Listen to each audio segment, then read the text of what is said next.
अपने चरण का सदुपयोग तभी है जब हम अपने नजदीक के शंकर के मंदिर में, अपने नजदीक के शिवालय में जाएं। अपने हाथों का सदुपयोग तभी है जब हम इन हाथों से कुछ अच्छा कर सकें।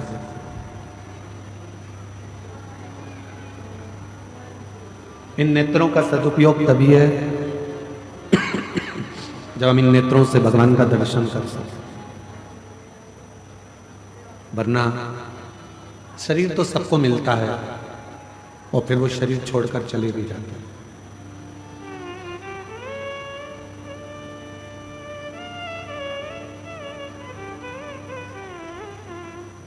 कहते हैं कि शिव जी को जब हम भजते हैं,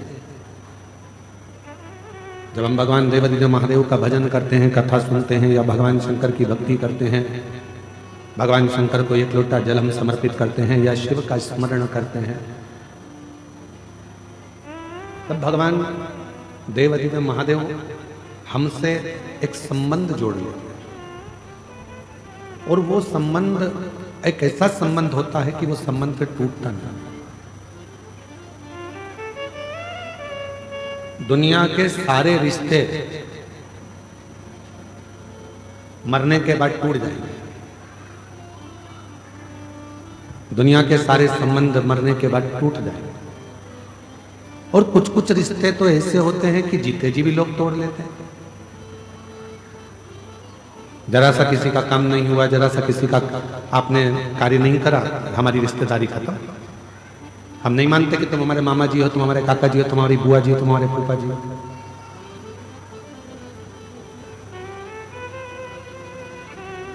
आज के समय के जितने रिश्ते हैं, आज के समय के जितने संबंध हैं, रिश्ते हैं, वो सब एक व्यापारीकरण में चल रहे हैं। तुम हमारा कोई काम करोगे तो हम तुम्हारा काम करेंगे, तुम हमारा ऐसा कर दोगे तो हम तुम्हारा ऐसा कर देंगे, तुम हमारे लिए ऐसा करोगे तो हम तुम्हारे लिए वैसा कर देंगे। ये आपसी का केवल लेन देन है और आपसी का व्यापारीकरण। पर एक रिश्ता, एक संबंध होता है अपने बाप से, अपने पिता से। एक रिश्ता होता है अपनी माता से, संबंध होता है अपनी माता से जिसमें कोई व्यापारीकरण नहीं है। एक रिश्ता होता है परमात्मा से जिसमें कोई व्यापारीकरण नहीं है।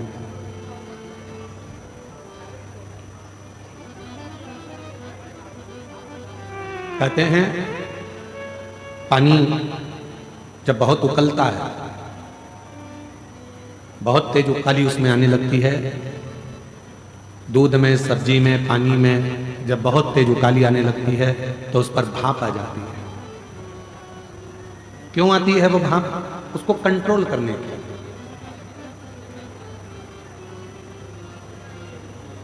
पानी में उकाली आई तो भाप आ गई, सब्जी में उकाली आई तो भाप आ गई, दूध को आपने गर्म किया, उकाली आई तो भाप आ गई। भाप उकलता हुआ देखता है तो आ जाता है। उसी तरह एक हमारा जो बाप है, हमारा जो पिता है, वो भी जब हमें परेशानी में देखता है, कष्ट में देखता है, तो हमारा शिव भी हमारा पिता बनकर, हमारा बाप बनकर हमारे नजदीक है।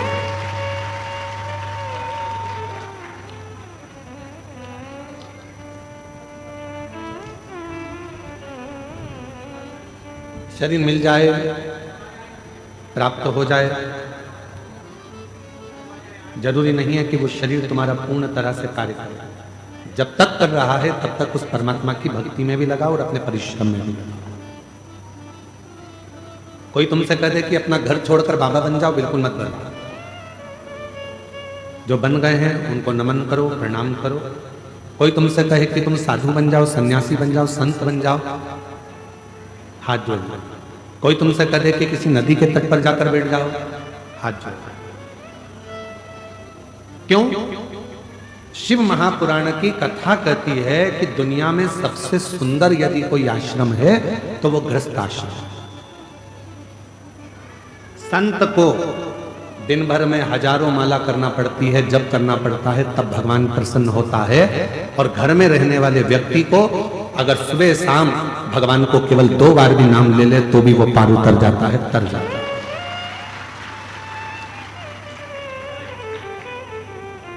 संत को तपस्या करना पड़ेगी, साधु को साधना करना पड़ेगा, पर एक गृहस्थी को, घर में रहने वाले व्यक्ति को ना उसे तप करना है, ना उसे साधना करना है, ना उसे कोई योग करना है, उसे तो केवल एक काम करना है, सारी समस्या का हल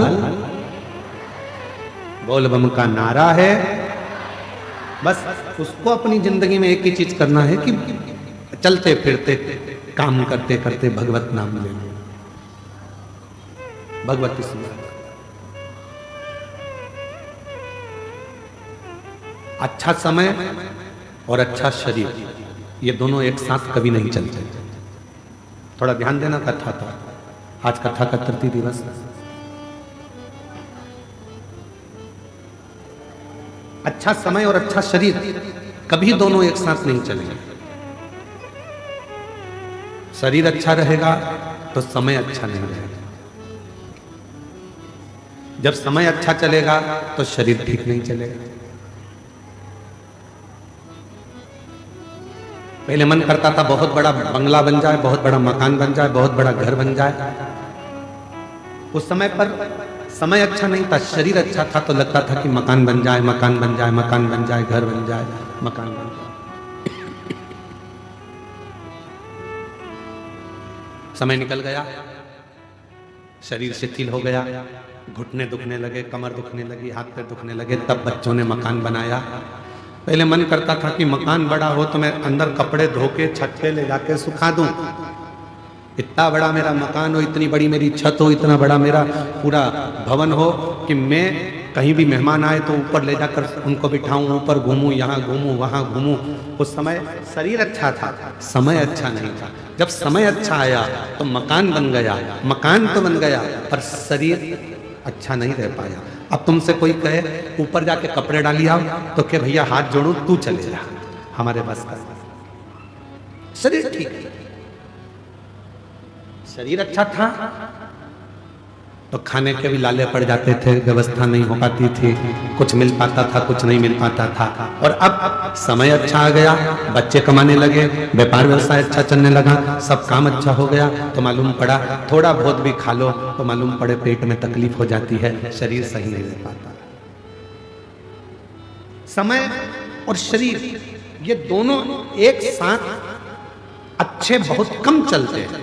और मेरी जीजियों, मेरे जीजाओं, मेरी बेटियों, बेटाओं, मेरी माताओं, मेरे बुजुर्ग माँ बाप, ध्यान रखना इस बात का, यदि तुम्हारा शरीर भी अच्छा चल रहा है और समय भी अच्छा चल रहा है तो खूब दोनों हाथों से भजन भी करो, काम भी करो, मेहनत भी करो, संघर्ष भी करो और भगवत नाम का स्मरण भी करो। अगर दोनों सही चल रहे हैं, शरीर सही चल रहा है, दौड़ दौड़ के कथा में पहुंच जाओ। आपने दंतेवाड़ा क्षेत्र में पहली बार यह कथा शो महापुराण की आई है। शरीर अच्छा है, परिवार वालों से कहो कि मुझे लेकर चलो, मुझे कथा में छोड़कर आओ। कहाँ हो रही है? गिदम में हो रही है, 25-50 किलोमीटर दूर है, चलो। आज हम वनवासी क्षेत्रों में जब गए, सुबह जब हम बारसूर पहुंचे, वहां पर बहुत सारी आदिवासी जीजियों से, वनवासी जीजियों से मिलना हुआ। उनके चेहरे पे बड़ी प्रसन्नता थी। उनके मुख से निकला कि हमने शिव को देखा कि नहीं देखा, पर गुरुजी आप आ गए तो हमको लगा कि हमारा शंकर का दर्शन हमारे बारसूर में हो।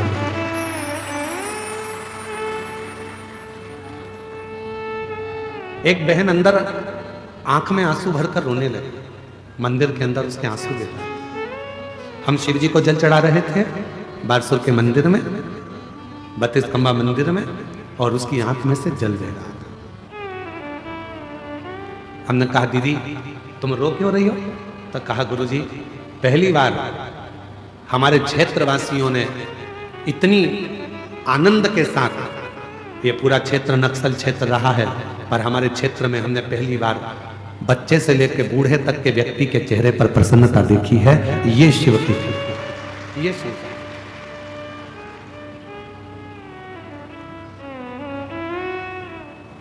शरीर अच्छा है, भगवान ने दिया है तो इसका सदुपयोग कर लो, मेहनत करने में पीछे मत हटो।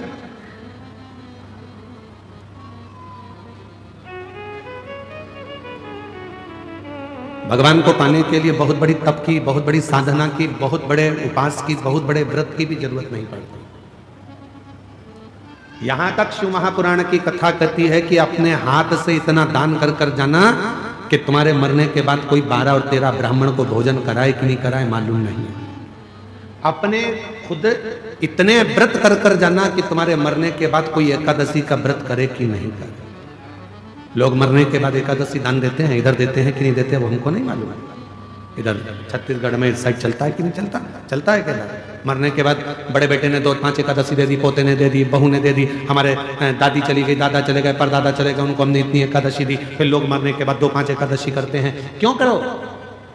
किसी के एकादशी की तुमको जरूरत नहीं पड़ना चाहिए। अपन खुद अपने जीते जी एकादशी का व्रत कर लो, अपने जीते जी ब्राह्मण भोज करा लो, अपने जीते जी भगवत भजन कर लो, अपने जीते जी स्मरण कर लो। मरने के बाद कोई कराए कि ना कराए, अपने जीते जी अपन स्मरण करो। सीखो। श्री विजय प्रसाद जी तिवारी जी को मैं धन्यवाद दूंगा। कहां बैठे हैं? कहां बैठे? काहे नीचे बैठ गए? तुम्हारे पाँव में तकलीफ हो रही थी, ऊपर बैठो। नहीं है तकलीफ?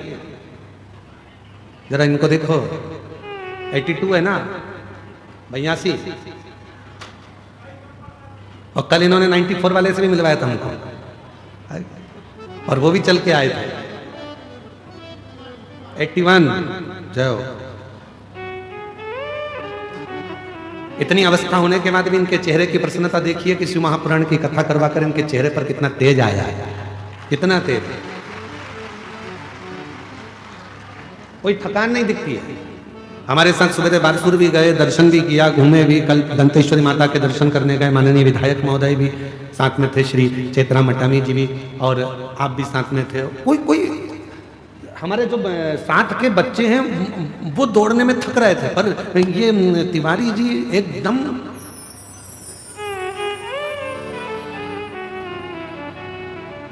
एकदम फिट, एकदम आनंद में। उसका कारण क्या है? उसका कारण केवल एक है कि उससे मिलने की आस, उस परमात्मा को पाने की आस और उस भगवान की भक्ति को धारण करने की आस हमको आनंदित कर देती है। मिलन किया। और मेरे भोले तेरा सहारा है, मेरे भोले तेरा सहारा है, मेरी नैया का तू किनारा, मेरी नैया का तू किनारा।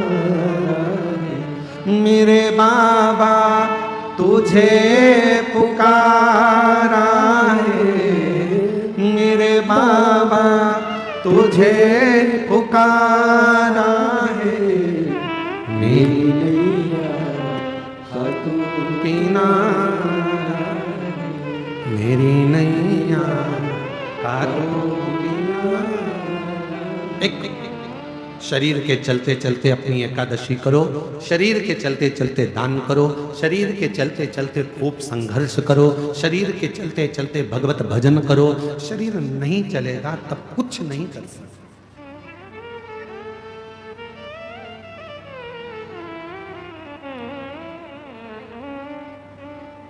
शरीर चले जब तक तीर्थ कर लो, कथा सुन लो, और तुम्हारी घर में चले तब तक दोनों हाथों से दान और धर्म कर लो,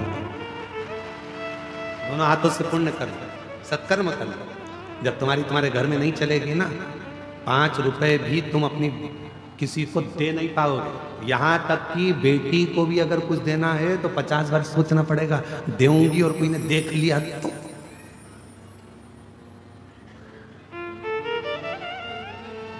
शरीर चले तब तक तीर्थ करो, कथा सुनो, भगवत भजन करो, स्मरण करो, और तुम्हारे घर में चले तब तक भगवान की भक्ति करो, दान करो, पुण्य करो, सत्कर्म करो, जो तुम अच्छा कर सकते। फिर मौका नहीं मिलना।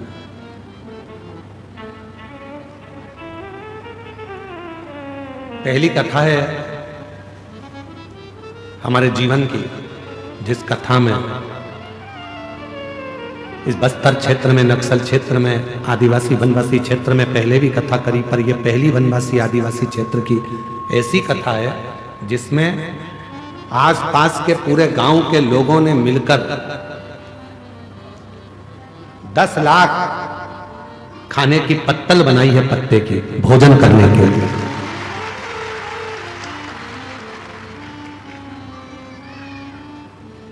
क्या है आदिवासी वनवासी के पास में? यही पेड़ के पत्ते। तो पूछा गया कि आप इस विशाल कथा को जो आयोजित हो रही है वनवासी आदिवासी क्षेत्र में, नक्सल क्षेत्र में ये कथा चल रही है, इसमें तुम क्या कर सकते हो? अच्छा चल रहा था, अब उसमें क्यों परेशानी कर रहे हो भाई? नक्सल क्षेत्र में, आदिवासी वनवासी क्षेत्र में तुम क्या कर सकते हो? तो उन्होंने कहा कि आप बताओ। तो तिवारी जी ने कहा कि अपने जितने भी शिव भक्त यहाँ आ रहे हैं वो भोजन करेंगे, उनके लिए अपन को कहीं से प्लेट नहीं लाना, थाली नहीं लाना, उनके लिए गांव-गांव से सब 2-2, 5-5, 10-10 पत्ते की पत्तल बनाओ और उस पत्तल पर लोग भोजन कर कर जाएं। हमारा वनवासी क्षेत्र की बहनों ने, जीजियों ने, जीजाओं ने, बेटियों ने, बेटाओं ने 10 लाख पत्तल निर्माण करी, पत्ते की पत्तल 10 लाख, और उस पत्तल पर शिव भक्त भोजन कर। कितनी प्रसन्नता, कितनी आनंदता, शिव कृपा। तो शिव कथा कह रही है समय और शरीर ये दोनों एक साथ सही नहीं चलते, और अगर सही चल रहे हैं तो आप भगवान की भक्ति खूब कर लो, खूब मेहनत कर लो, खूब मेहनत।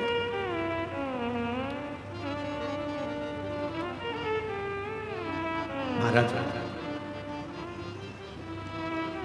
ऐसा कोई संसार में जन्म नहीं लेता जिसकी जिंदगी में कोई दुख नहीं होता। सबके जीवन में तकलीफ है, सबके जीवन में दुख है, पर उस दुख को सिर पर लेकर चलोगे, तकलीफ को सिर पर बांध कर चलोगे तो जिंदगी को बहुत आगे तक जी नहीं सकते,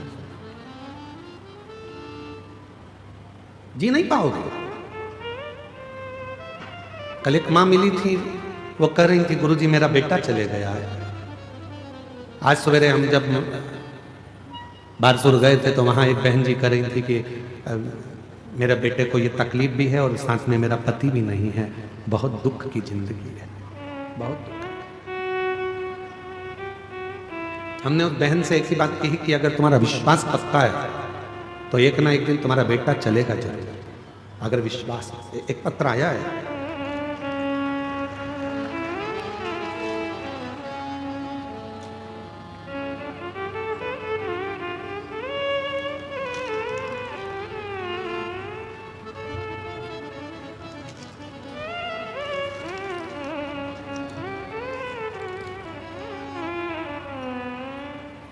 सोनिका देवी, ग्राम भगया, जिला गोंडा, झारखंड से आई हैं। आप ही हैं?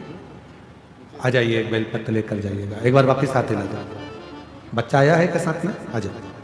मैं सोनिका देवी, ग्राम भगया, जिला गोंडा, झारखंड से आई हूँ।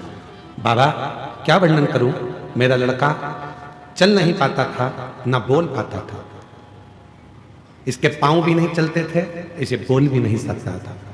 बचपन से ही इसको तकलीफ थी जिसके कारण ना तो ये बोल सकता है ना चल सकता। जब ये बड़ा हो गया, अभी हमको कुछ सालों पहले मालूम पड़ा कि कथा आप करते हैं उसमें उपाय बताते हैं। हमने उपाय करना प्रारंभ करा और सीहोर पहुंच गए। सीहोर की मिट्टी में इस बच्चे को हमने वहां पर रखा। रुद्राक्ष उत्सव में से रुद्राक्ष लिया, शिव जी का वो रुद्राक्ष लेकर जल में गला देते और इस शंकर को चढ़ाकर इसका पानी इस बच्चे को पिला देते।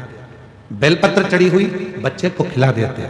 सालों हो गए थे, ना ये चलता था ना ये बोलता था। आज बाबा की कृपा से मैं नमन करने के लिए आई हूं कि मेरा बेटा अब बोलने भी लगा और चलने भी लगा और समझने भी लगा। उसको मैं सांस लेकर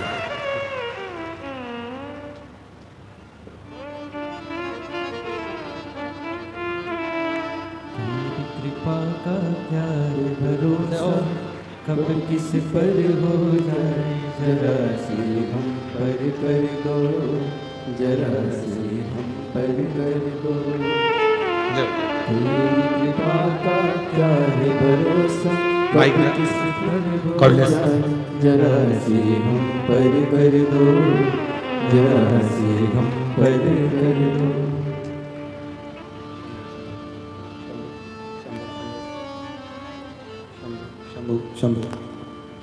चलिए शिवाय नमः शिवाय।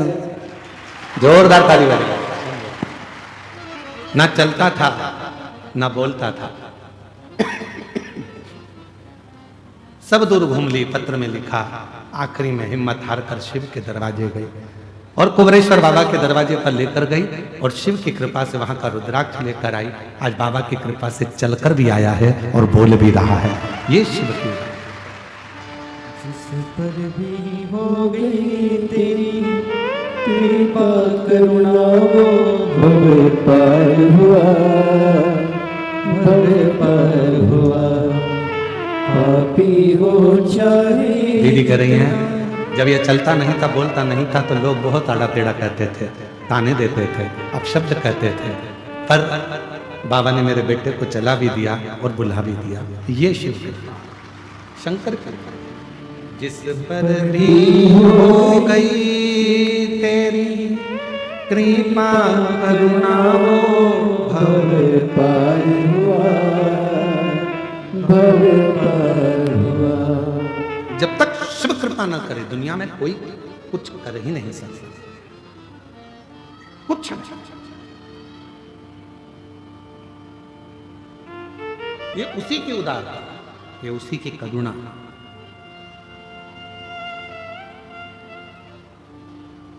आप उसको भजो, आप उसका स्मरण करो।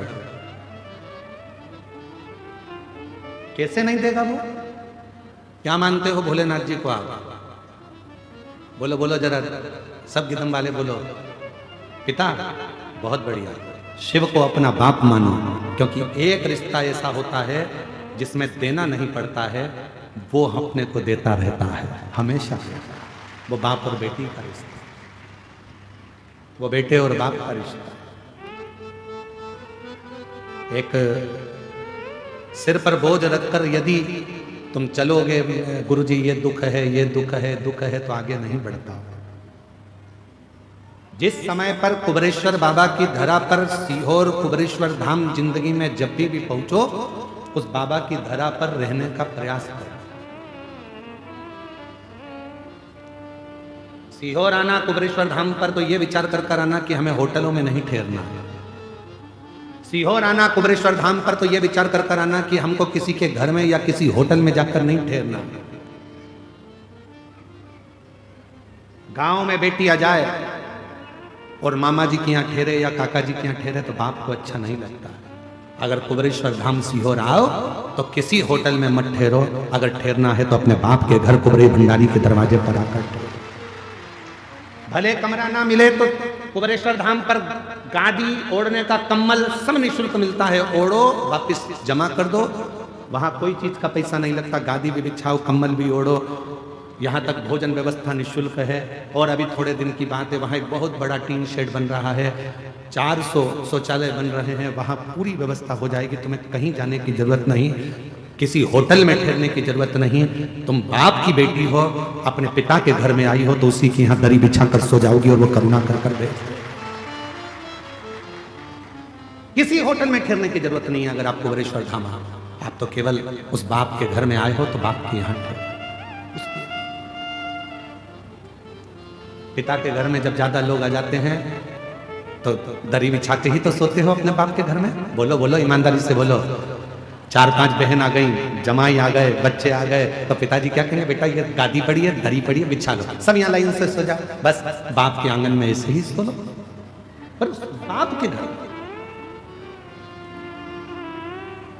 एक बहन ने पत्र लिखा है। उस पत्र में उस बहन ने लिखा कि मेरे भाई ने जिद कर दी कि तू कहती है कि कुबरेश्वर धाम वाला बाबा सब कुछ दे देता है, और तू कहती है कि बाबा सुन लेता है। मैंने 12वीं पास नहीं करी, मेरी 12th भी क्लियर नहीं हुई, मैं 12वीं पास नहीं कर पाया, क्या तेरा भोले बाबा मुझे सरकारी नौकरी दे सकता है? तो बहन ने अपने भाई से कहा कि किसी एक पंडाल में बैठकर शिव महापुराण की कथा सुन, वहां की मिट्टी को लेकर जा और फिर शिवलिंग का निर्माण कर आनंद के साथ बाबा से विनती कर देखे, सुने कि नहीं सुने। वो बहन भाई को सीहोर लेकर पत्र है, पत्र उसका भी पत्र है।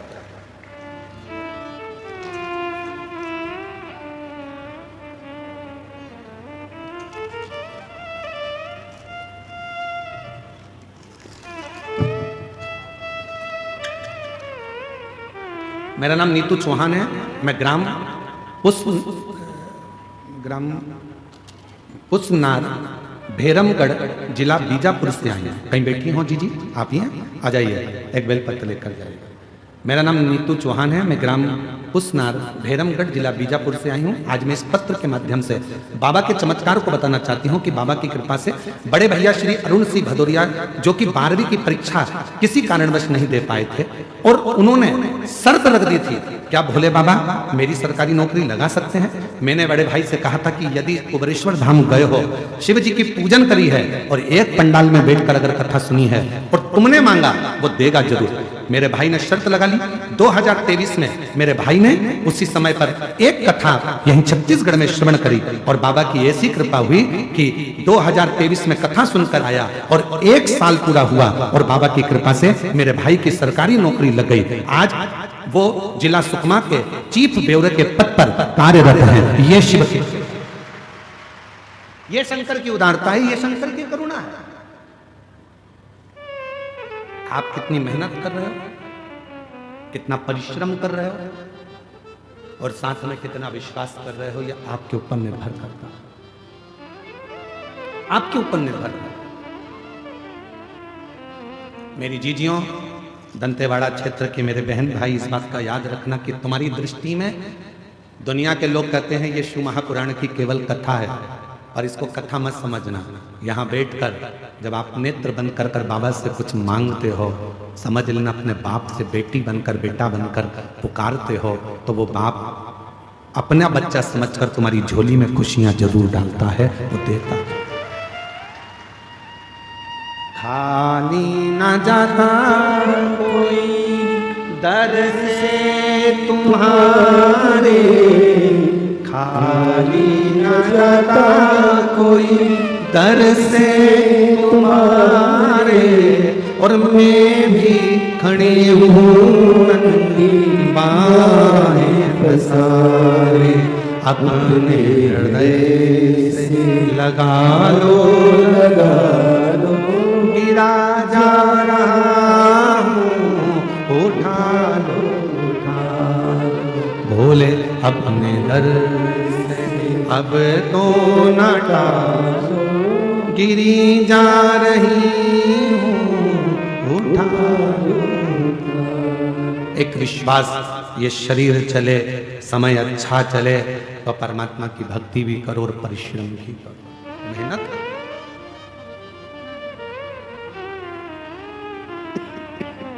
मेहनत करना।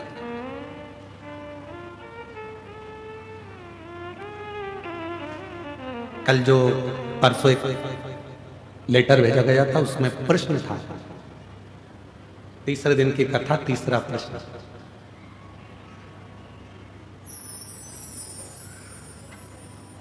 खुश कैसे रह सकते हैं, प्रश्न था। अब फिर लेटर को ढूंढना पड़ेगा इसलिए हमने प्रश्न याद कर लिया।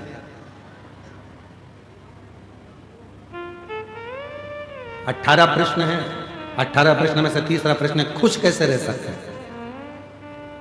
इसका एक ही तरीका, एक कथा को सुन लो।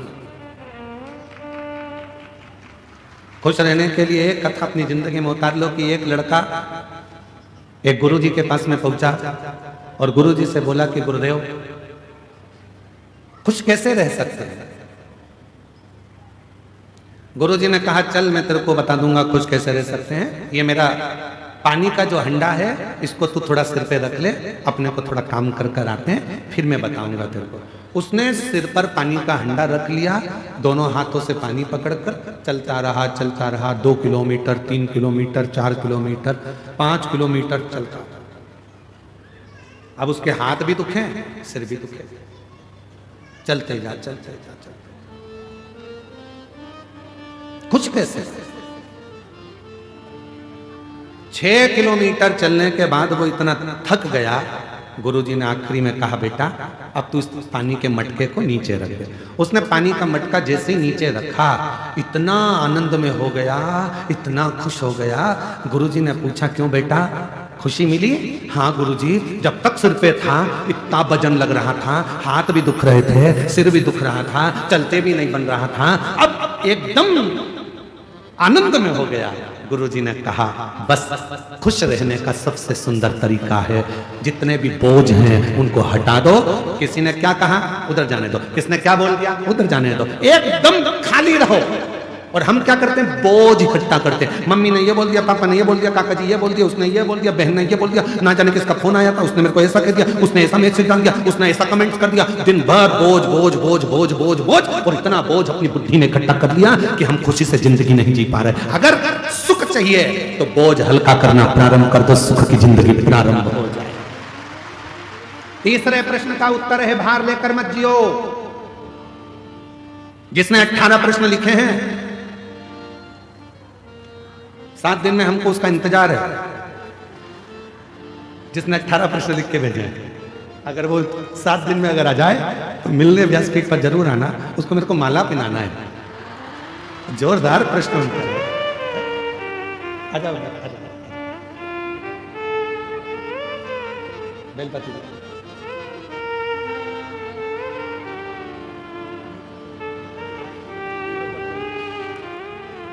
आप ही नीतू चौहान, नीतू चौहान जी, इन्हीं के भाई का जॉब लगा है। एक बार जोरदार ताली बजाकर स्वागत करें।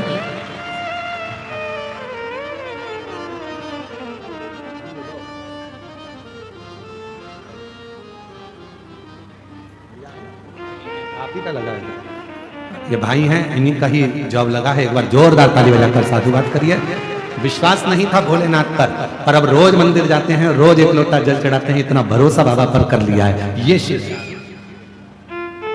कह रहे हैं, अब तो हम सीहोर भी नहीं छोड़ते हैं। बाबा की जब भी पुकार होती है, कांवड़ यात्रा भरने के लिए बाबा के यहाँ पहुंच जाते हैं और बाबा कृपा करता है। ये उस पर भरोसा।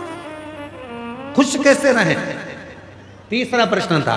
बस खुश रहने का सबसे सुंदर तरीका है, अपने भार को हल्का करो। भार को। मोबाइल किस किस के पास है? दिखाना नहीं, रख लो, बस हाथ उठा लो। कौन सी कंपनी का है उससे भी मतलब नहीं है, बस हाथ उठाओ। किस किस के पास मोबाइल है? हाँ रख लो, हाथ रख लो, ठीक है।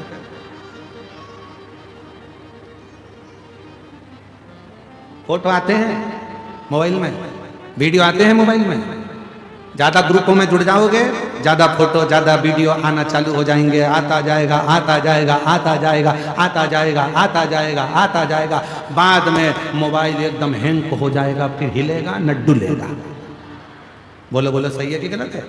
ना हिलेगा न डुलेगा। फिर तुम इधर ए छोरा इधर आ, देख तो जरा इसमें ना जाने क्या हो गया, कल तक तो अच्छा चल रहा था। अरे मम्मी इसमें ज्यादा डाटा भरा गया है, इसको डिलीट करना प्रारंभ करो। डिलीट करोगी सब कुछ खाली कर दोगी, मोबाइल अच्छा चलने लगेगा। उसी तरह अपने मन को जब खाली करना प्रारंभ करोगे तो ये दिल भी शिव में लगना प्रारंभ हो। खाली करना, और हम खाली नहीं कर रहे, इसीलिए हैंग मार रहा है, इसीलिए खाली।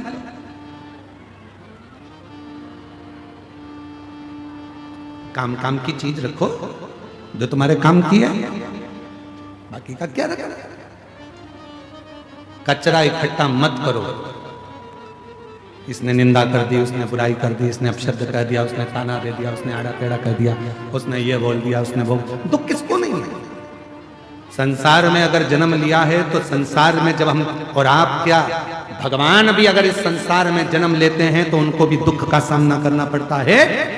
कर्म का भोग सबको भोगना पड़ता है। और हम पहले भी कहे, आज फिर कहते हैं, तुम्हारे घर के माता पिता से नहीं डरना, मत डरो। गुरु से नहीं डरना, मत डरो। संतों से नहीं डरना, मत डरो। तुम्हारे घर के बुजुर्गों से नहीं डरना, मत डरो। रिश्तेदार से नहीं डरना, मत डरो। नातेदार से नहीं डरना, मत डरो। मंत्री संतरी कलंतरी से नहीं डरना, मत डरो। किसी से नहीं डरना, मत डरो। परमात्मा से भी नहीं डरना, मत डरो। गुरुओं से नहीं डरना, मत डरो। धर्मशास्त्र से नहीं डरना, मत डरो। पर इतना याद रखना, अपने कर्म से जरूर डरना, क्योंकि कर्म का भुगतान तो भगवान को भी भोगना पड़ता है। कर्म का भोग तो परमात्मा को भी भोगना पड़ता है, उनको भी भोगना।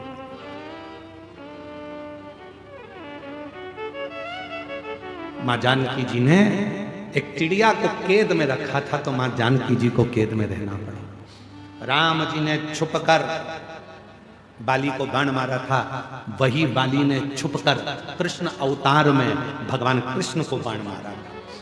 कर्म का भोग।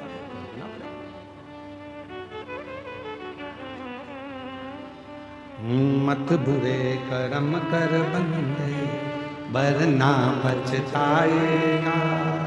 भगवान की आंखों से तू बच नहीं पाएगा, तू बच नहीं पाएगा। अरे ओ अज्ञानी मत करना नादानी, तेरे कर्म का फल भी तू ही पाएगा। जैसा किया तूने तेरे आगे आएगा। मत बुरे कर्म कर बंदे, वरना पछताएगा। भगवान की आंखों से तू बच नहीं पाएगा, तू बच नहीं पाएगा। कर्म का भोग तो परमात्मा को भी भोगना पड़ता है। परमात्मा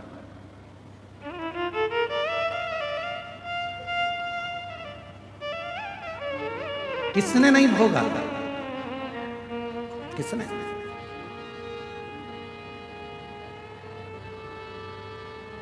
कितना सुंदर एक प्रसंग आता है।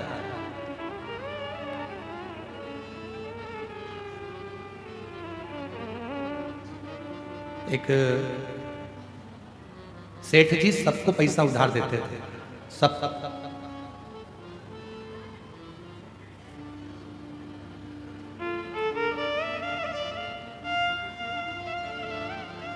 सेठ जी सबको पैसा उधार देते थे, सबको।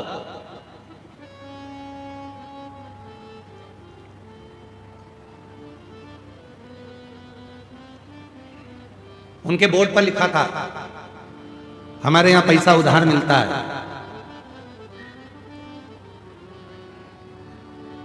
जीते जी दे देना, नहीं तो मरने के बाद दे देना। बोर्ड पे लिखा था। और गिदम में भी कोई हो ऐसा तो जरूर पक बता देना। एक सेठ जी के दरवाजे पर लिखा था, हमारे यहां पैसा उधार मिलता है, जीते जी दे दो, नहीं तो मरने के बाद दे देना। दो तीन चोरों ने विचार करा कि यार सेठ जी के पास बहुत पैसा है, बहुत पैसा। एक काम करते हैं कि ये सबको उधार देता है, कौन उधार मांगे?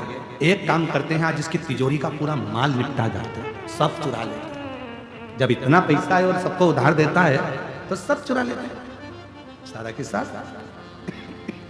ठीक है।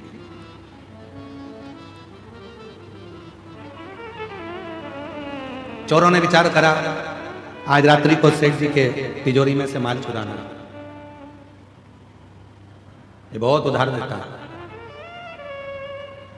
चल दिए सारे चोर इकट्ठे होकर भैंस के तबेले में पहुंच गए, जहां पर भैंस बनती थी, जहां मईस बनती थी।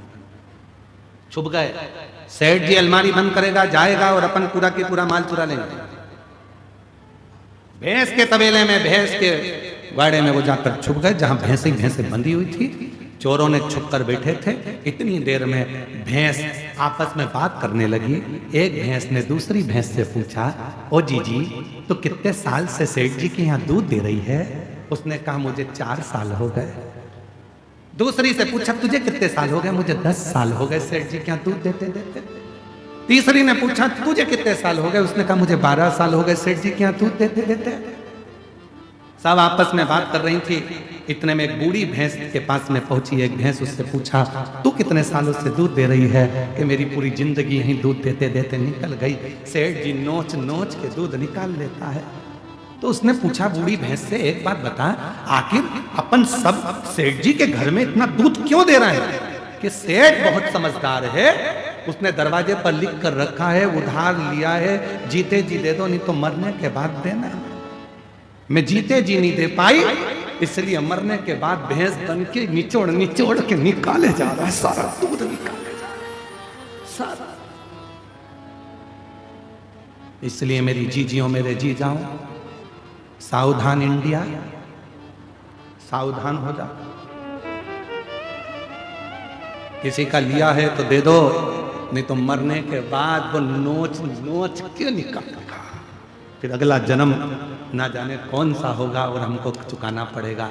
भगवान की कृपा है जो अच्छे कुल में जन्म लिया, भगवान की कृपा है अच्छे घर में जन्म लिया, भगवान की कृपा है अच्छी पत्नी, अच्छे बच्चे मिले, भगवान की कृपा है जो 2 रोटी खाने को मिली, भगवान की कृपा है जो पूरा शरीर अच्छा दिया, और भगवान की कृपा है जो कहीं अच्छे लोगों से मिला दिया, ये उसकी कृपा है। इसलिए प्रयास करो कि अच्छा कर्म कर कर जाना, बुरा कर्म कर कर उसके सामने पहुंचो तो मुख दिखा सकते, मुख दिखा सकते,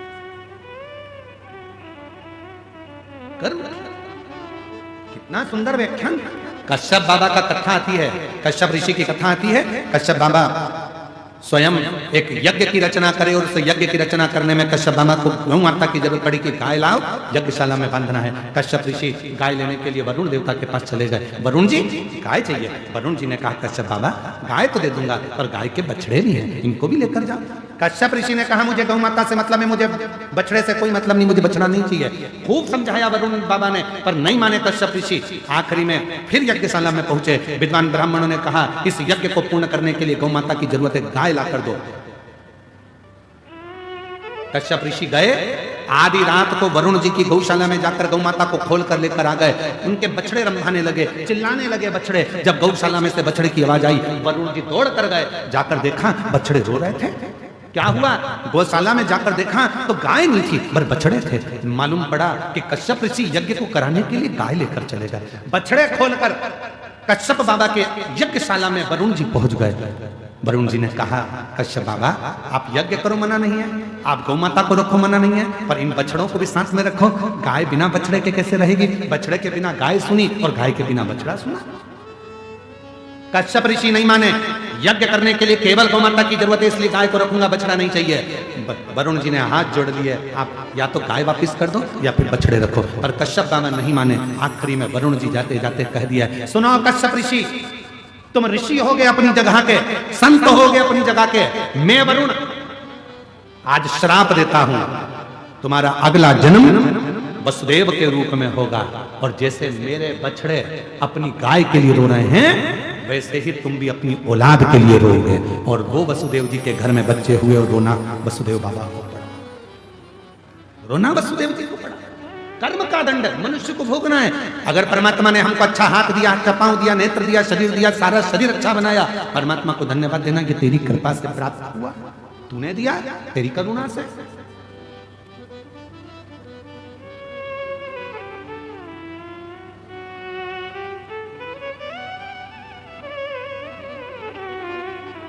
कुछ अच्छा समय चले, कुछ अच्छा समय। कल एक पत्र पढ़ा था इंजीनियर साहब का, कल वो आ नहीं पाए थे शायद, उनका आज एक पत्र वापिस आया।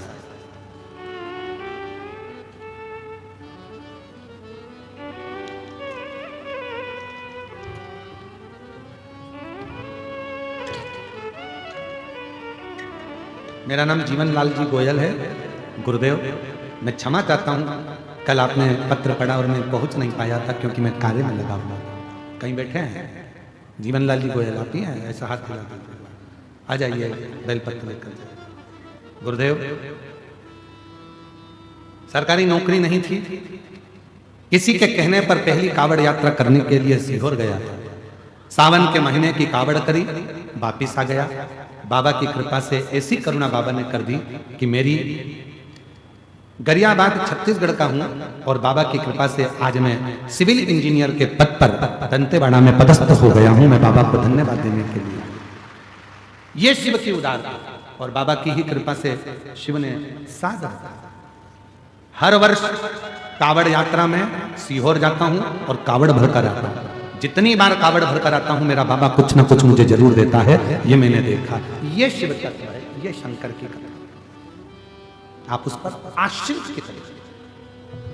कितने आश्रित, ये आपके ऊपर निर्भर कर। जो जैसी भावना, बोलो बोलो सब चीजियां बोलो, पीछे वाली भी, साइड वाली भी, आसपास वाले सब। जो जैसी वो वैसा ही फल, नहीं खाली उसे लौटाया वो मन ही मन हर्षाया, और कर दिया माला माल काशी, लुटा दिया भंडार काशी। आप जिस भाव से बाबा को भजते हो, बाबा उसको स्वीकार करते। समय अच्छा चले, शरीर अच्छा चले, अच्छा करिए। जीवन में हम जैसा करेंगे वैसा हमको भोगना पड़ता है। परमात्मा की कृपा से शरीर मिला है तो परमात्मा में समर्पित हो। हम ये नहीं कहेंगे तुमसे कि तुम घर छोड़ो, परिवार छोड़ो, कुटुंब छोड़ो, नाते छोड़ो, रिश्ते छोड़ो, कुछ मत छोड़ो, पर अपने घर में रहकर मेहनत भी करो, संघर्ष भी करो और शिव की भक्ति भी करो। शिव भक्ति ज्यादा बोझा अपने सिर पर रखकर मत चलो। कितना बोझ था मां सती के सिर पर, कितना बोझ। कथा में जरा सा स्मरण करिएगा कि मां सती की सिर पर कितना बोझ था। हल्का नहीं कर पाते हैं तो लोग फिर अपना शरीर त्याग देते हैं। कभी आपने विचार करा कि भगवान देवाधिदेव महादेव की धर्म पत्नी माता सती, दक्ष प्रजापति की बेटी मां सती,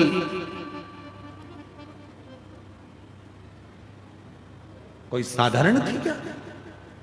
पर इतना डिप्रेशन में पहुंच गई मां सती, इतना टेंशन मां सती की जिंदगी में हो गया, इतना चिंता मां सती के जीवन में आ गई।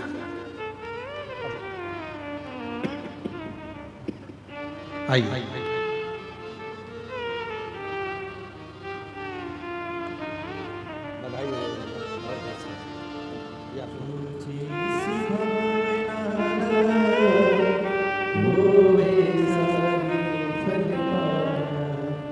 नहीं खाली उसे, एक बार जोरदार ताली बजाओ।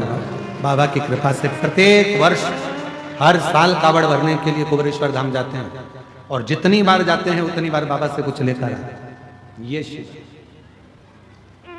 मां सती की जिंदगी में कितना कितना भार होगा, जरा विचार करिएगा। मां सती के जीवन में कितना कितना भार मस्तक पर चढ़ गया होगा जो मां सती ने अपने प्राणों को त्याग दिया। मां सती ने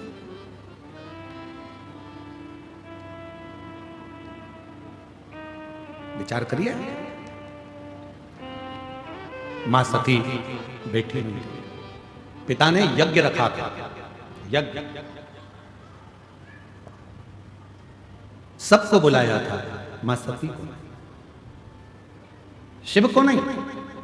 सब आए हैं यज्ञ में, पर भगवान देवाधिदेव महादेव के पास में कोई पत्र नहीं गया, कोई बुलावा नहीं गया, कोई बुलाया नहीं गया, कोई ने जाकर सूचना नहीं दी कि दक्ष प्रजापति के यहां यज्ञ है, तुम आओ।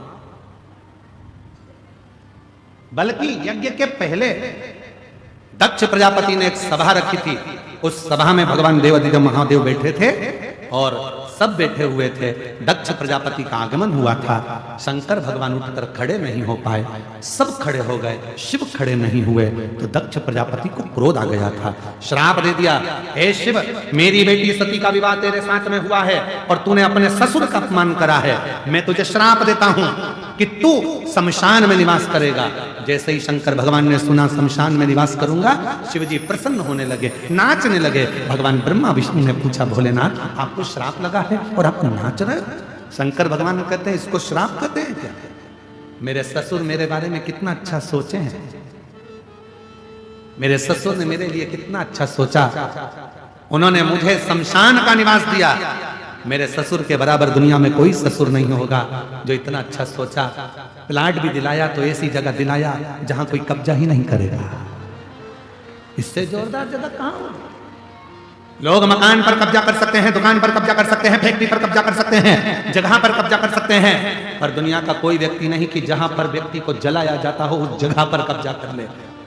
मेरा स्थान वहां होगा, ये तो मुझे प्रसन्नता होना चाहिए।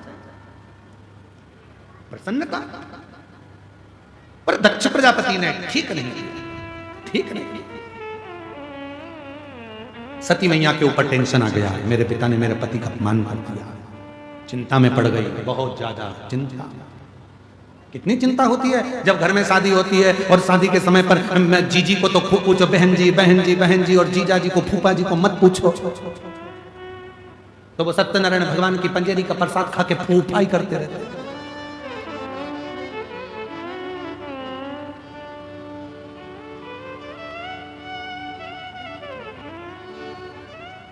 एक ही नाम है जो आज तक चेंज नहीं हुआ, जीजा जी जीजू हो गए, मामा मामू हो गए, चाचा चाचू हो गए, केवल एक ही है वो आज तक चेंज नहीं हुआ, फूफा। इनको किसी ने फूफू नहीं किया, बस एक ही चेंज नहीं, बाकी के सब चेंज हो गए, वो चेंज ही नहीं हो। महाराज शिव कथा कर रही है, भगवान शंकर का चरित्र कर रहा है, शिव पुराण कर रही है। सती मैया को थोड़ा भार बढ़ने लगा, मेरे पति का अपमान हो गया, मेरे पति को अपशब्द कहा गया, मेरे पति को ताना दिया गया, मेरे पति को आड़ा टेढ़ा कहा गया, मेरे पति को अपशब्द कहा गया। चिंता बढ़ती गई और चिंता क्या बढ़ी, जब सबको बुलाया और सती माता के यहाँ कोई पत्र ना आया, तब और ज्यादा मस्ती टेंशन में पड़ गई, भार बढ़ गया। शिव जी के पास पहुंची, बाबा भोलेनाथ जी ने समझाया, क्या हो गया सती, तुम्हारा चेहरा उतरा हुआ है। सती ने कहा, प्रभु मेरे पिताजी के यहाँ यज्ञ है, सबको बुलाया पर अपने को नहीं बुलाया। शंकर भगवान बोले, कितनी अच्छी बात है, सबको बुलाया अपने को नहीं बुलाया, कुछ देना भी नहीं पड़ेगा, उनको मालूम है इनकी परिस्थिति ठीक नहीं है तो क्या देंगे, इसलिए नहीं बुलाया होगा, चिंता मत करो, तुम तो अपने घर में आराम से रहो। सती कहने लगी, ऐसी कोई बात होती है, ठीक है। सती को समझा दिया। थोड़ी देर बाद वहीं से देव ऋषि नारद निकल कर चले गए, श्रीमन नारायण। और जैसे ही नारद जी निकल कर गए, सती मैया ने नारद जी को देखा, नारद जी को देखते से सती ने अपना चेहरा नीचे कर लिया, पर देवऋषि नारद ऊपर से नीचे आ गया और नीचे आके श्रीमन नारायण श्रीमन नारायण। सती मैया ने कहा, लड्डू खाओगे? नारद जी बोले, नहीं, अब तो तुम्हारे पिताजी के घर खाएंगे। अच्छा, तो तुम भी जा रहे हो? हाँ। तो इतने में देवऋषि नारद ने कह दिया, मैया तुम्हारे यहाँ पत्र नहीं आया, तुम्हारे पिता अपने दामाद को भूल गए। सती मैया बोली, अब तो ऐसा होता है कि घर के लोगों को पत्र की जरूरत नहीं पड़ती है, इसलिए नारद जी तुम जाओ। तो नारद जी ने कहा, जब पत्र की जरूरत नहीं है तो तुम हमारे साथ चलो, हम तुमको घुमा के लाते हैं यज्ञ में। ना ना नहीं जाऊंगी, मैं पति की आज्ञा नहीं। नारद जी चले गए। थोड़ी देर बाद में गरुण जी जा रहे थे, उन्होंने भी यही कहा, वरुण जी जा रहे थे, उन्होंने भी यही कहा। सती के मन में उत्कंठा जाओ, समझा रहे हैं शिव। आज भगवान शंकर समाधि में भी नहीं बैठे, अपनी धर्म पत्नी सती को समझाते रहे, देखकर ललायित मत बनो, ललायित मत। मेरी जीजियों, दीपावली पर किसी के घर में भी मिलने जाओ, पर उसके घर के पर्दे से और उसके घर के जेवर से मतलब मत रखो। दूसरे के यहाँ मिलने जाते हो दिवाली पर, उसके घर की पेंटिंग और उसके घर के पर्दे देख कर आती हो और घर में आके प्राण खाती हो। अपन को बेसी लाना है, बेसी चूड़ी बनवाना है, बेसी मंगलसूत्र बनवाना है, बेसी मंगलसूत्र लाना है, बेसी पायजेब लाना है, बेसी तगड़ी लाना है। दिन रात दिन रात दिन रात दिन रात कलेश। और आखिरी में पति दिला भी देता है, जब एक दिन ऐसा आता है करवा चौथ का। इधर होती है करवा चौथ की नहीं होती है? अरे जम के तो बोलो, होती है। एक दिन ऐसा आता है करवा चौथ का कि पति बेचारा अब जिद कर रही है तो दिला भी देता है, ना जाने कहां कहां से कर्जा वर्जा कर गले में एक छोटा सा पेंडिल दिला देता है। पर जिस दिन वो करवा चौथ की पूजन करती है और वो अपने पति का चलनी में मुंह देखती है, ये तो पति को देखती है, पति उसके गले का मंगलसूत्र 50,000 का देख रहा है। ये चंद्रमा को धन्यवाद देती है, पति भी चंद्रमा को धन्यवाद देता है, बारे चंद्रदेव बड़ी कृपा करी, 50,000 का पेंडिल एक दिन में दिलवा दिया है, बड़ी कृपा, बड़ी कृपा। पर कुछ भी हो, ये करवा चौथ के दिन जब सिर पे पल्लू लेके फिर पांव पड़ती है, तब पति चंद्रमा को देखकर कहता है, इसको परमानेंट ऐसी क्यों नहीं कर देता है? जैसे आज ये पाँव पड़ रही है, ऐसी ही तो इसको परमानेंट कर दे कि ये रोज मेरे कम से कम एक बार तो पाँव पड़े। और पढ़ना चाहिए। देखो, घर के बुजुर्गों के पाँव और पति के पाँव जरूर पढ़ना चाहिए। आप में से कितनी माताएं जो अपने पति के रोज पाँव पढ़ती है? जरा हाथ उठाओ। अरे झूठ मूठ की उठा लो। 1 2 3 4 5 6 7 8 8:30 8:30 इसलिए उठाया था, गिरा दिया, मैं समझ गया। 30 त्योहार पे पढ़ती होगी, करवा चौथ, दीपावली, बस इस समय पर। अच्छा जाने दो, अब तुम नहीं पढ़ती तो जाने दो। अब तुम में से वो उठा लो, तुम नहीं पढ़ती हो तो वो पढ़ लेता। कभी कभी वो भी तुम्हारे पाँव पढ़ लेता है। जब तुम गुस्से में होती हो, झगड़ा करती हो, तो वो कह देता है, अरे हाथ जोड़ो, चुप हो जाओ, चुप हो जाओ। कभी कभी वो भी कह देता है कि तू चुप हो जा, तेरे पाँव पढ़ रहा हूं तो चुप हो। क्यों मेरी माँ से झगड़ा कर रही है? क्यों अब शब्द बोल रही है? तेरे पाँव पढ़ता हूँ, चुप हो जा। तो कभी कभी वो भी पढ़ लेता है, उसमें कोई दिक्कत वाला विषय नहीं है। पर पढ़ना चाहिए, रोज चरण रोज पढ़ो। अपने परमात्मा के, पति के और पिता को, माता पिता को, बुजुर्गों को नमन करना चाहिए। दीन बंधु दयालु दया कीजिए। कल से जो अपने पति को प्रणाम नहीं करे उसको उठा लीजिए, प्रणाम करो। रोज प्रणाम करने में जाता क्या तुम्हारा? बोलो तो कर, हाँ ना। अच्छा मत बोलो, मुंडी हिला के बता दो तुम।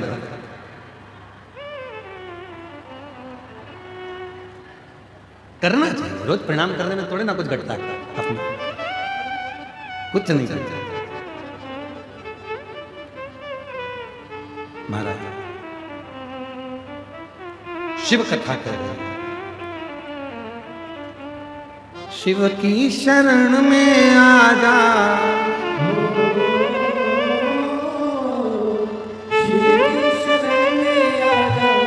भोले की शरण में एक बार आ जा, आजा भोले की शरण में एक बार आजा, आजा भोले की शरण में।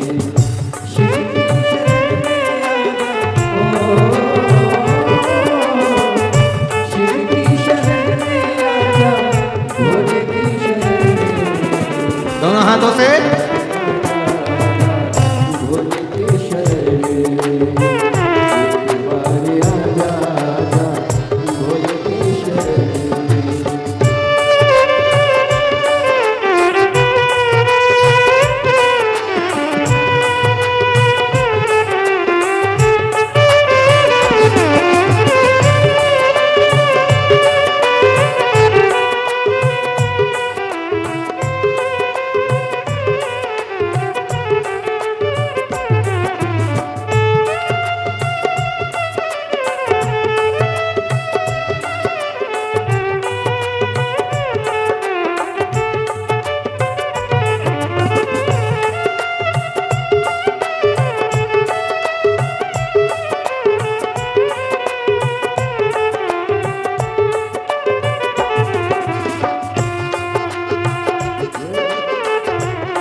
बार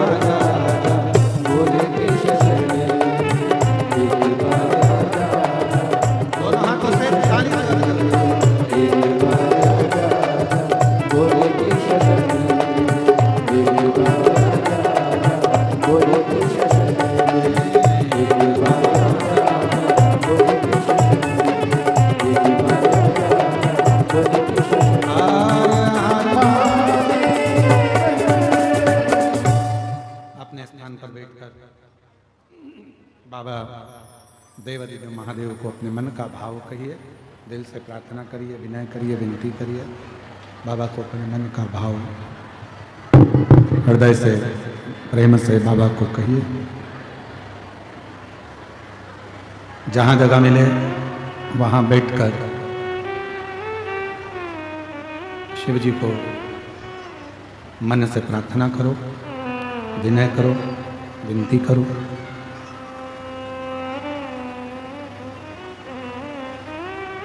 साथ में बोलिएगा, हृदय से भाव से निवेदन करिए।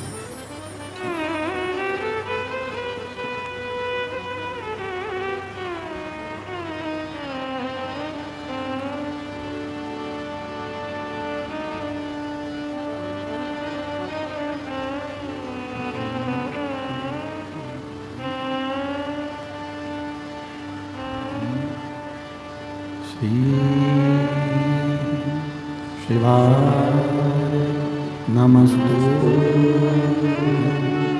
श्री शिवाय नमस्तुभ्यं, श्री शिवाय नमस्तुभ्यं, श्री शिवाय नमस्तुभ्यं, श्री शिवाय नमस्तुभ्यं। भोला सब दुख काटो, ओ भोला सब दुख काटो। शिव शंकर जपूं तेरी माला, भोले बाबा जपूं तेरी माला। भोला सब दुख काटो मारा, ओ भोला सब दुख काटो।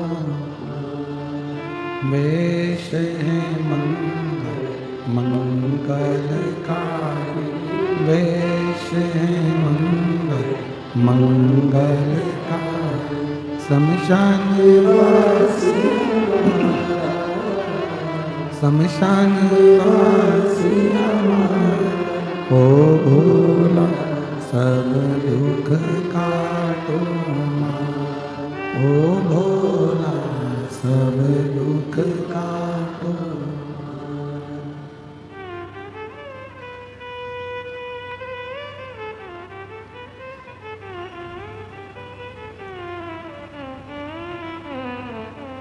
बाबा देवादिदेव महादेव भगवान शिव, ओगड़दानी त्रिकालदर्शी कैलाशी अविनाशी भगवान शंकर की पवित्र कथा कह रहे हैं। शिव महापुराण की कथा वर्णन कर रहे हैं, शिव तत्व कह रहा है। सती मैया ने सबकी सुनी, भार बढ़ता गया।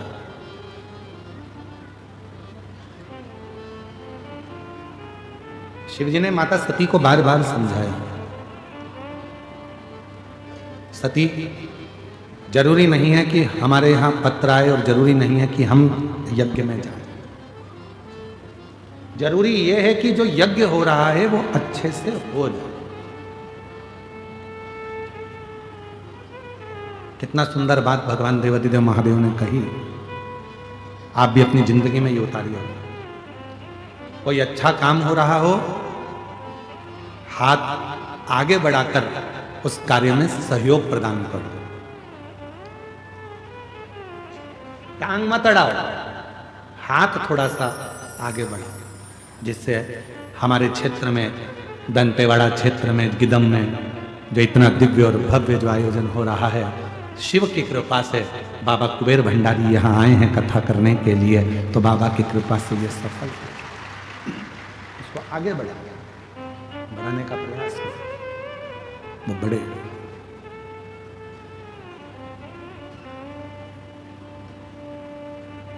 सर्वे भवन्तु सुखी। शिव कथा कह रहे हैं। सती मैया को भगवान भोलेनाथ जी समझा रहे हैं बारंबार समझा रहे हैं, बार बार उपदेश दे रहे हैं, पर सती मां समझने को तैयार नहीं। क्यों? उसका एक कारण होता है, जब व्यक्ति की बुद्धि में थोड़ा सा भी टेंशन आकर रुक जाता है तो फिर उसको रह रहकर वही बात बार बार याद आती रहती है, वही दिखता रहता है। मेरी जीजियों, मेरे जीजाओं, मेरी बेटियों, बेटाओं, मेरी माताओं, मेरे बुजुर्ग माँ बाप, ध्यान रखना, जब भी चिंता में घिरो तो एक बार अपने घर में लगे हुए दर्पण को, कांच को अवश्य देखा करो कि दर्पण कैसा होता है। उसके सामने जो आता है वो खड़ा होता है, वो दिखता है, और जैसे ही कोई हट गया दर्पण पूरा खाली हो जाता है। उस दर्पण से हमको सीखना चाहिए कि ज्यादा अपने अंदर भरना नहीं है। दर्पण एकदम खाली है, आओ सामने खड़े हो जाओ, भरा दिखेगा, हट गए दर्पण खाली हो जाएगा। उसी तरह अपने अंदर ज्यादा अभिमान, अहंकार या किसी भी तरह के कोई विचारों को हम ज्यादा भर लेंगे तो वो हमको जीने नहीं देंगे, वो हमको जीने नहीं देगा।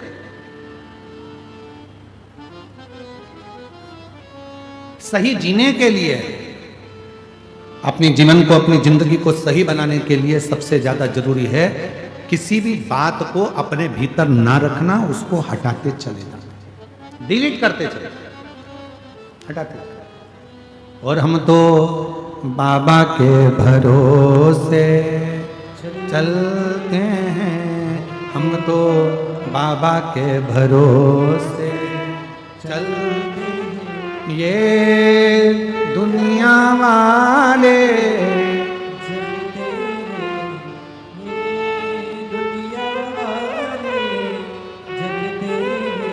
हम तो बाबा के भरोसे चलते हैं, डमरू वाले के भरोसे चलते, काशी वाले के भरोसे चलते हैं। अपने भगवान के आश्रित होकर उसके भरोसे पर चलते,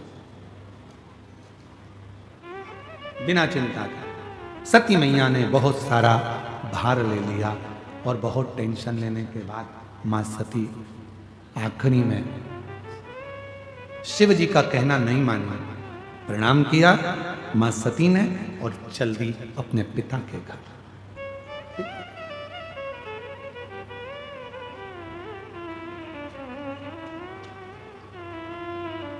जो हवाई लगाई माता सती ने, पिताजी पिताजी, बाबुल सामने खड़े थे दक्ष प्रजापति, पर सती को देखकर भी उन्होंने आदर के शब्द नहीं बोले, आदर का संबोधन नहीं दिया। सामने खड़े थे माता सती के बहन, सामने खड़ी थी बहुत सारे बहनोई, माता सती के जितनी बहनें थीं, दामाद थे, सब ने सती को देखा पर किसी ने आदर नहीं दिया, सम्मान नहीं, सत्कार नहीं। ना बहन मिली, ना भाई मिले, ना पिता मिले, केवल एक मां, माता सती की मां प्रसूति, माता सती की मां प्रसूति आई, और मां मां होती है, मां मां होती है। इसीलिए जो माता पिता का घर है उसको मायका कहते हैं। मायका मतलब मां का आसियाना, मां की गोद, मां का घर, मायका। लोग कहते हैं गुरुजी मां नहीं है, पिताजी तो है, तो उसको पिता का घर क्यों नहीं? मां के नाम से मायका है, मां है तो समझ लेना कि मायका भी है। और जिस दिन मां चली जाती है घर सूना हो जाता है, पूरा परिवार, तुम कितने भी बार मायके में आ जाओ, कितने भी बार आप कितने भी बार मायके आओ, कितने भी बार आप पिता से मिलने आ जाओ, भाई बहन से मिलने आ जाओ, पर वो मायके जैसा सुख जब मां थी वैसा सुख नहीं मिल सकता, वैसा सुख। इसलिए मेरा निवेदन मेरी जीजियों से, जीजाओं से, मेरी बेटियों से, मेरे बेटाओं से, मेरे बुजुर्गों से एक निवेदन करूं, बूढ़ी से बूढ़ी मां भी हो जाती है तो भी उसको अपने मायके की याद आती है। कितनी भी बूढ़ी हो जाए, मायके वालों को चाहिए, भले बाप माँ ना हो, पर भाभी और भैया को चाहिए कि अपनी बूढ़ी से बूढ़ी बुआ को भी, अपनी से बूढ़ी बहन को भी एक बार तो फोन कर लिया, एक याद कर।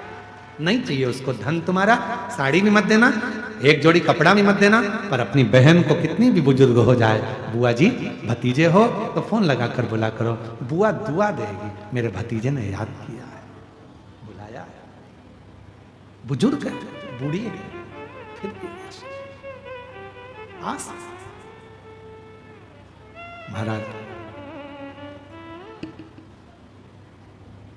कितना सुंदर शिव पुराण की कथा में एक वर्णन आता है, कालाधिपति महाकाल राजा की मेरे शंकर भगवान की एक बहन थी जिसका नाम था क्षिप्रिया। शिव जी की बहन क्षिप्रिया।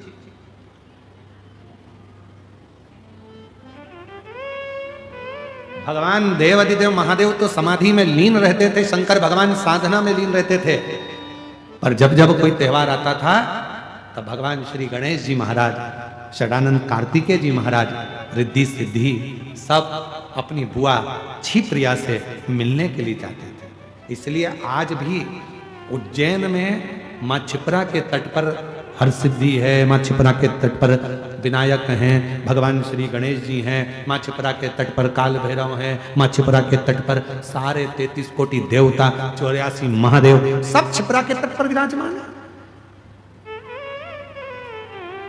गणेश जी अपनी बुआ से मिलने के लिए जाते थे, भगवान शंकर जी की बहन क्षिप्रिया से मिलने के लिए जाते थे।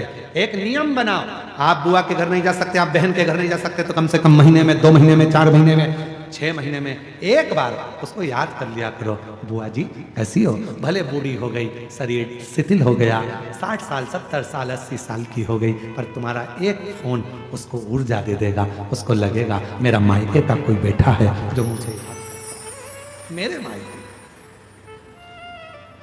मायके का नहीं चाहिए। तुम्हारा धन उसका पति खूब लाता है, कमाता है, देता है, पर तुम्हारे धन की उसको जरूरत नहीं है, तुम्हारे वैभव की उसको जरूरत नहीं है।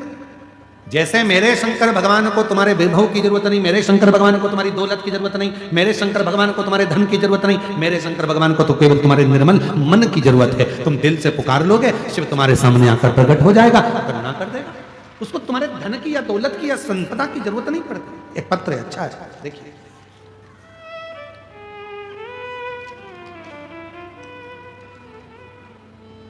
लीला ठाकुर पति मेघनाथ ठाकुर, सुकमा, जिला सुकमा, छत्तीसगढ़ की निवासी हूं। कहीं बैठी हो तो हाथ हिला सकती हैं।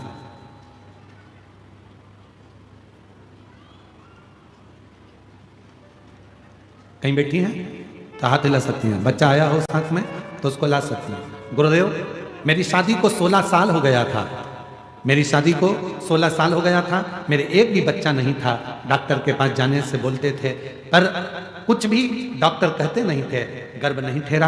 आखिरी में बाबा पर भरोसा कर कर शिव मंदिर जाना प्रारंभ करा, 1 लोटा जल चढ़ाती, पशुपतिनाथ का व्रत करती, और बाबा की कृपा से आज 16 साल के बाद मेरे घर में संतान हुई है। 2022 में मेरे घर 16 वर्ष के बाद संतान हुई। मैं बाबा को यहाँ प्रणाम करने के लिए आई हूँ। एक पत्र और देखिए। गुरुदेव, मेरा नाम श्रीमती प्रीति गुप्ता है, पति का नाम श्री शिव प्रसाद गुप्ता है। कहीं बैठे हो हाथ हिला सकते हैं, अगर कहीं बैठे हो तो हाथ हिला दें। आ जाइए, एक बेलपत्र लेकर जाइए। बच्चे आए हैं साथ में, उनको भी ले आइए। मेरा नाम प्रीति गुप्ता है, पति का नाम श्री शिव प्रसाद गुप्ता है, ग्राम कोंडागांव, जिला कोंडागांव, तहसील कोंडागांव में से आए हैं। गुरुदेव, 1 लोटे जल का क्या वर्णन करूं? मेरी पुत्री बड़ी वाली 16 वर्ष की है और छोटी पुत्री 13 वर्ष की है। कुछ महीने पहले मुझे पता चला कि मुझे मधुमेह की बीमारी हो गई और बहुत ज्यादा तकलीफ बढ़ने लगी, क्योंकि कोई पुत्र की कामना करती थी पर संतान नहीं था। बाबा, बेटियां तो 2 थी, लोग कहते भी कुछ कुछ थे, ना जाने कितने ताने देते थे बेटियों के, माँ बाप कह कर पुकारते, पर बेटा नहीं जानती। पर बाबा पर भरोसा करा, आपकी कथा सुनी, कथा सुनना प्रारंभ करा, 1 लोटे जल का महत्व समझी और 1 लोटा जल शंकर भगवान पर चढ़ाना शुरू किया। और मैं आपके कुबेरेश्वर धाम रुद्राक्ष महोत्सव में शामिल हुई। आपकी कथा में कांकेर में उपगांव के पंडाल में भी सुना, पशुपतिनाथ का व्रत रखा और आपके कहे अनुसार जो भी भक्त पंडाल में कथा सुनते हैं उनकी मनोकामना पूर्ण होती है। ऐसा जानकर मैंने भी कथा सुनी। बाबा की कृपा से बड़ी बेटी 16 साल की, छोटी बेटी 13 साल की, और बाबा की कृपा से ऐसी बाबा ने करुणा कर दी, जिस पुत्र की कामना थी 28 अगस्त 2025 को बाबा भोलेनाथ की कृपा से मेरे घर पुत्र रत्न की प्राप्ति हुई। मैं बाबा को यहाँ प्रणाम करने के लिए आई हूँ।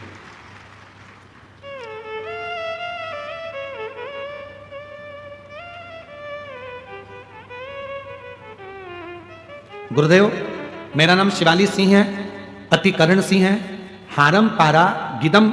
मेरी शादी को 8 साल हो गए हैं, संतान नहीं थी। कहीं बैठे हैं, बच्चों को लेकर आ सकते हैं, हाथ हिला दीजिए एक बार। बच्चे आए हैं क्या? आए हैं? आए हैं तो लिया। सहयोगी है कोई साथ में? सहयोगी है? हाँ है तो फिर दोनों को लिया, ठीक है। 8 साल मेरी शादी को हो गए थे, संतान नहीं थी। डॉक्टरों ने मना कर दिया था कि मैं मां नहीं बन सकती, पर मैंने बाबा की ऐसी कृपा, रायपुर इलाज करवाया। इलाज करवाने पर मालूम पड़ा कि शिव जी की कथा हो रही है। हम गुड़िहारी में चले गए, गुड़िहारी में बैठकर बाबा की कथा श्रवण करना प्रारंभ करा, पशुपतिनाथ का व्रत किया और बाबा की कृपा ऐसी हो गई गुरुदेव। गुड़िहारी में हमको नहीं मालूम था, डॉक्टर ने तो मना करा था कि मां नहीं बन सकती, पर गुड़िहारी में, रायपुर के गुड़ियारी में कथा सुनी और बाबा से विनती करी। बाबा की कृपा से गर्भ ठहरा और बाबा की ही करुणा से 2 बार पशुपतिनाथ का व्रत किया, जिसके फलस्वरूप मेरे को जुड़वा 2 बच्चे हुए, एक बेटा और एक बेटी। बाबा ऐसी करुणा हुई, बाबा की कृपा से मेरे बच्चे भी स्वस्थ हैं। मैं बाबा को यहां प्रणाम करने के लिए आई हूं। और तेरी कृपा का भरोसा कब किस पर हो जाए, जरा सी हम पर कर दो, जरा सी हम पर कर दो। जिस पर भी हो गई तेरी कृपा करुणा, वो भव पार हुआ, भव पार हुआ। पापी हो चाहे जितना, उसका भी बाबा उद्धार हुआ, उद्धार हुआ। गिद्ध अजामिल गणिका जैसे तेरे मन को भाई, जरा सी हम पर कर दो, जरा सी हम पर कर दो। तेरी कृपा का 16 वर्ष के बाद हुआ है। एक बार जोरदार ताली बजाकर साधुवाद कर। हर हर महादेव, बोलो हर हर महादेव। प्रणाम करो बाबा को, प्रणाम, नमन करो बाबा को, प्रणाम करो। चल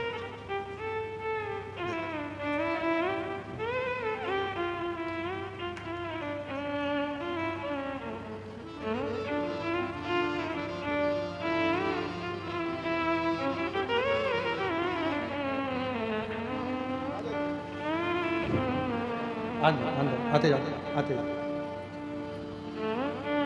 जो जैसी भावना लाया, वो वैसा ही फल पाया।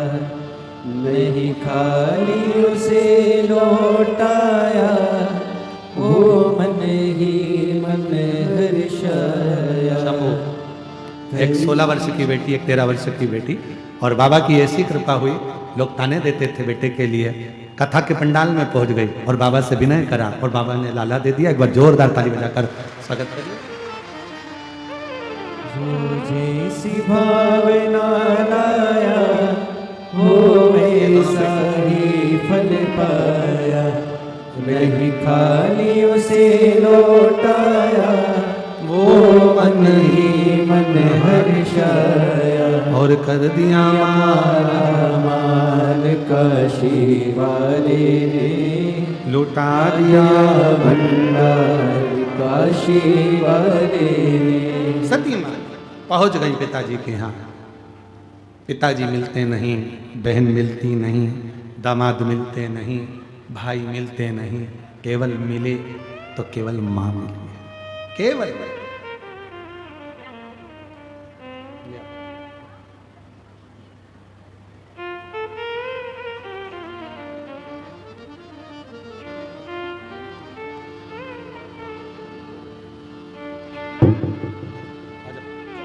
प्रणाम। चलो रख लो इसको, रख लो। आ जा, ले लो, ले लो, ले लो, ले लो, ले लो, ले लो। जुड़वा एक बेटा एक बेटी 8 साल के बाद बाबा ने दिए हैं, दोनों जोरदार ताली।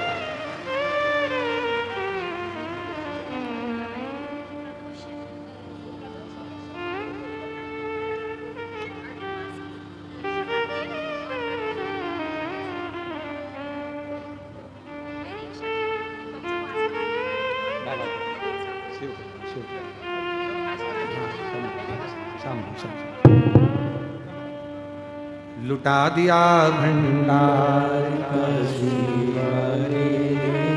कर दिया शिव कृपा, शंकर भगवान की करुणा, उनकी उदारता, उनकी दया। सती माता से केवल माँ मिलती है, बाकी के कोई नहीं। और माँ माँ होती है, माँ माँ है।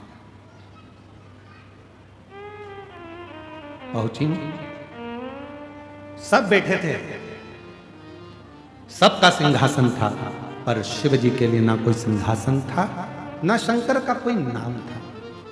क्रोध आ गया माता सती को, पिताजी आपने मेरे पति का अपमान करा, तुम्हारे दामाद है ना वो,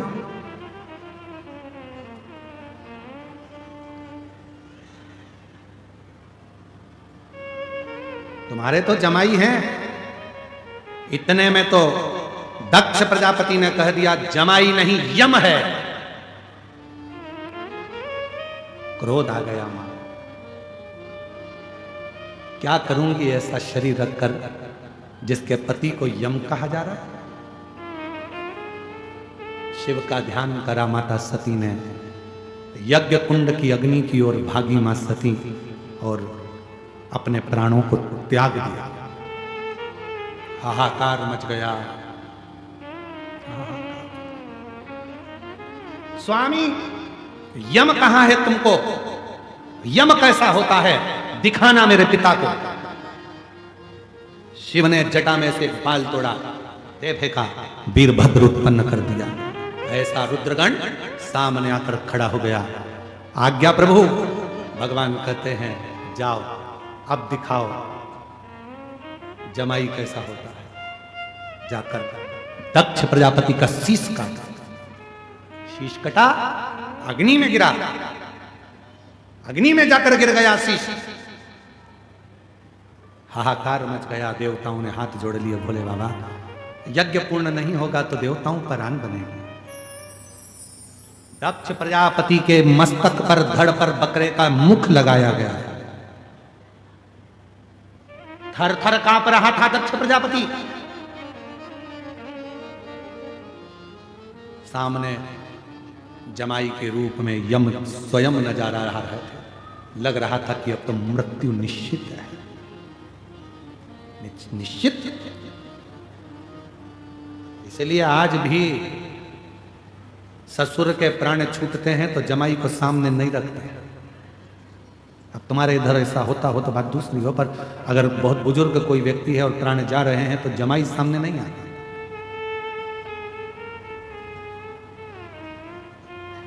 पर आज के समय के कई जमाई इतने अच्छे होते हैं कि वो निभा कर चलते हैं, साध कर चलते हैं। ससुर को भी अपना पिता मानकर उसकी सेवा भी करते हैं। सेवा। और कई ऐसे हैं जो आज भी अकड़ में जीते, हम तुम्हारे बाप की क्यों सेवा करें, हम तुम्हारे पिताजी को क्यों लेने जाएं, हम तुम्हारे पिताजी को क्यों छोड़ने जाएं, हमें तुम्हारे पिताजी से क्या मतलब। अरे उन्होंने अपनी बेटी दी है।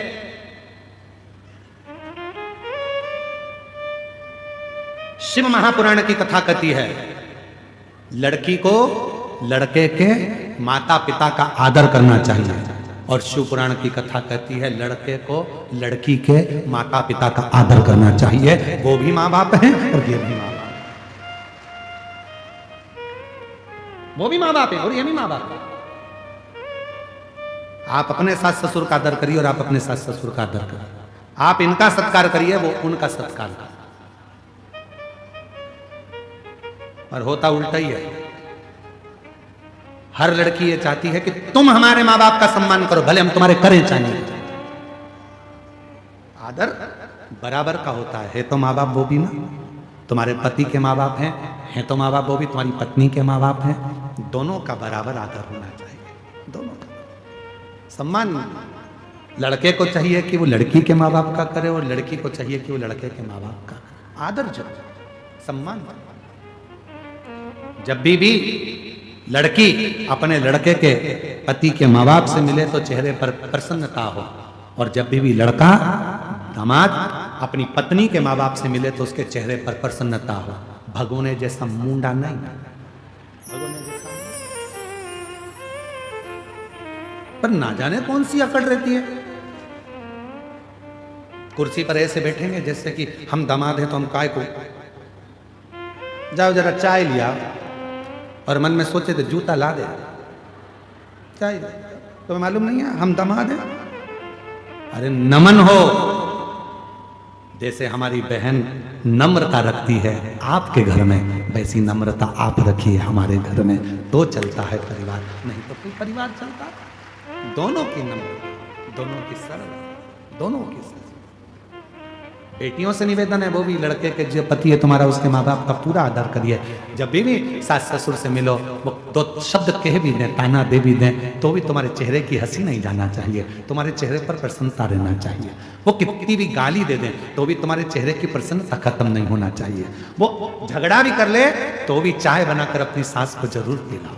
ज्यादा गुस्सा आए, बहुत तेज गुस्सा आ रहा है सास के ऊपर भी, किसी के ऊपर भी, तो थोड़ी अदरक को ज्यादा कूट लो, ज्यादा पर चाय बनाकर पिलाओ। और ज्यादा गुस्सा आए तो आलू के पराठे बनाओ, आटा भी अच्छी जमजम के उसनो गुस्से में, और आलू को भी मलो ऐसे लपक के कि पूरा गुस्सा उस आलू पे निकल जाए। तो आलू के पराठे खा लो, चाय बना के पी लो, पर अंदर गुस्सा मत रखो। फिर कितनी भी नाराजगी हो, एक दूसरे से प्रेम करना प्रारंभ करो, प्यार इसमें करो, केवल मोबाइल पर नहीं। आई मिस यू, केवल मोबाइल पर नहीं।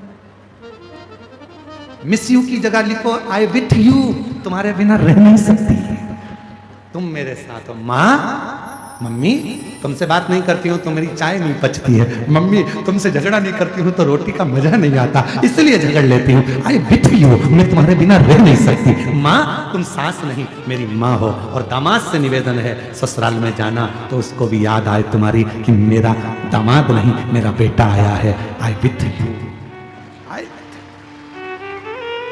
तुम्हारे बिना नहीं रह सकता, अच्छा लगता है। पापा तुमसे मिलता हूँ ना अच्छा लगता है, मम्मी कभी कभी आता हूँ ना अच्छा लगता है, अच्छा लगता है। अब मालूम पड़े सास इधर मुंह फुलाए, बहू उधर मुंह फुलाए, दोनों उधर वो अपने कमरे में बैठ के न्यूज चैनल देख रही हो और तुम इधर बैठ के कुमकुम भाग्य देख रहे। काम जी, प्रेम बड़ा। माँ मिली है, क्रोध, वीरभद्र ने दक्ष प्रजापति का सिर कट गया, सती माता जलकर भस्म हो गई। शिवजी आए, देखा मां सती के शव को, शरीर को उठाया, अपने कंधे पर तांडव रचना प्रारंभ कर दिया भगवान शंकर ने, शिव ने।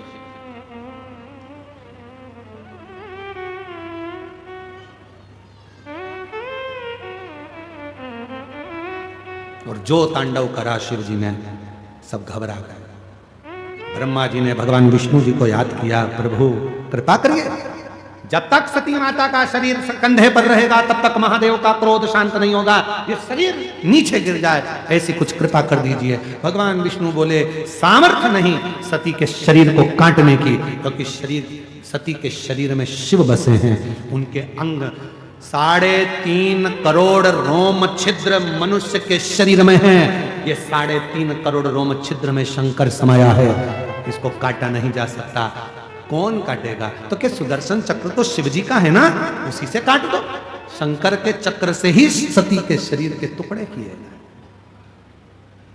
टुकड़े गिरते गिरते 52 शक्तिपीठ का निर्माण हुआ। उसी में से एक शक्तिपीठ जहां पर दंत गिरा, वो ये दंतेवाड़ा दंतेश्वरी माता का शक्तिपीठ है।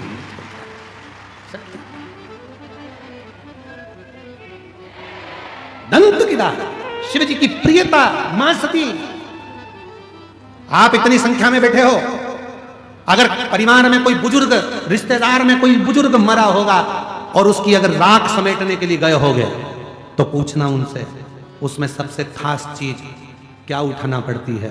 तो कहा उसमें से सबसे खास चीज अगर उठाना पड़ती है, अगर उसके दांत थे तो उसमें से दांत जरूर चाहिए, विसर्जन के लिए कपाल जरूर चाहिए। अस्थियों का जब संचय किया जाता है, अस्थियों को उठाया जाता है, उसमें से दांत अलग से बीने जाते हैं। क्यों? वो प्रीता है।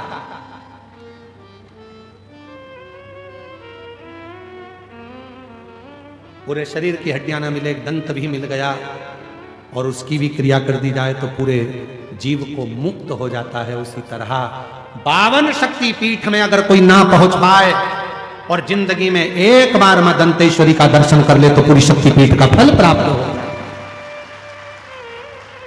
वो मां दंतेश्वरी है जो दंत के रूप में विराजमान है। दंत ना जाने कितनों का काल हर लेती है, ना जाने कितनों का दुख हर लेती है, ना जाने कितनों का कष्ट हर लेती है। और जब उसका मन पड़ता है तो मंदिर से निकलकर भक्तों के बीच में नृत्य भी कर लेती है। वो दंतेश्वरी है, वो दंतेश्वरी।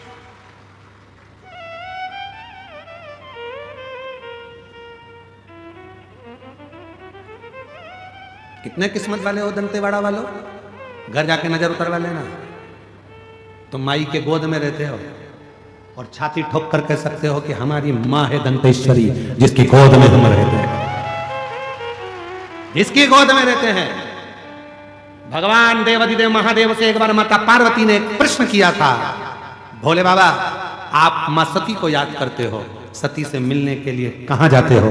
शंकर भगवान ने कहा वो बस्तर का क्षेत्र, वो दंतेश्वरी के दांत का स्मरण करने के लिए।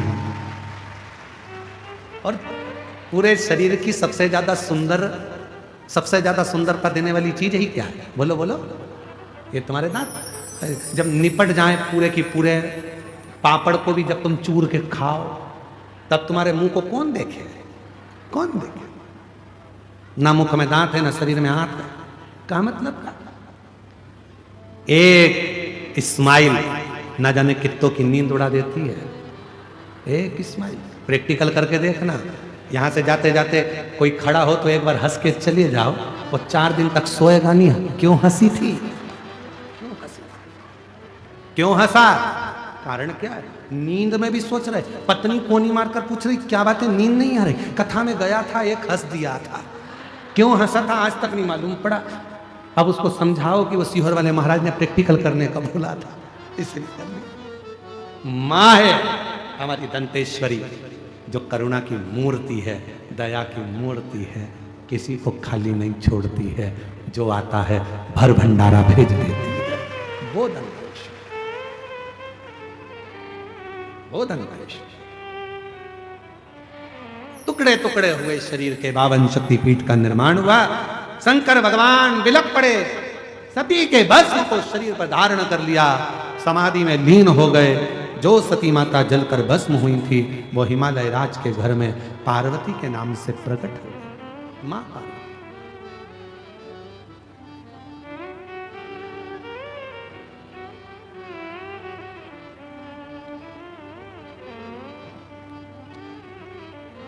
आज के समय में लोग कहते हैं हम आपकी भावना को समझते हैं।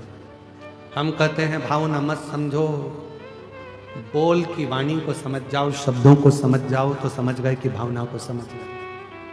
आज शब्द नहीं समझ पाता है, बाहु समझने चला, शब्द को भी तो समझो।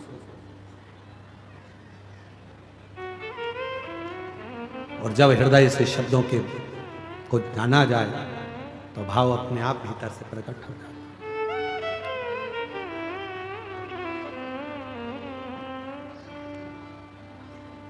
दंतेवाड़ा की माई दंतेश्वरी, दंतेवाड़ा की माई दंतेश्वरी, हम पर कृपा कर दो ना माई, हम पे कृपा करो ना माई। दंतेवाड़ा की दंतेश्वरी, दंतेवाड़ा की दंतेश्वरी माई, हम पे कृपा करो माई, हम पे कृपा करो ना माई।